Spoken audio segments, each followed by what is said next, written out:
How to deposit funds in Forex.com account. I'm gonna guide you through the process on how to do it. Let's get started. First of all, on your phone, head over to the Forex.com app. After you're in the app, log into your account first. After you're logged in, you'll see this kind of app interface.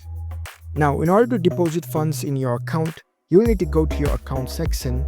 Tap on this account icon in the bottom right. After you're in your account page, you'll see this add funds option over here. Tap on this. Before you can deposit funds in your account, you'll need to verify your account.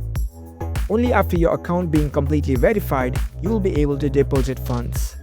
As you can see here, after you completely verify your account, you can visit this funding page again, and there are different options to fund your account.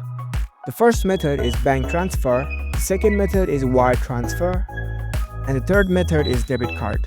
Bank transfer is highly recommended by the app itself, as it will be the instant process, also the debit card. But for wire transfer, for domestic wires, it might take up to 2 days, and for international wires, it might take up to 5 business days. So these are the ways that you can deposit funds in your Forex.com. If you found this video helpful, don't forget to give this video a thumbs up and subscribe to our channel for more tech tips. Thank you for watching.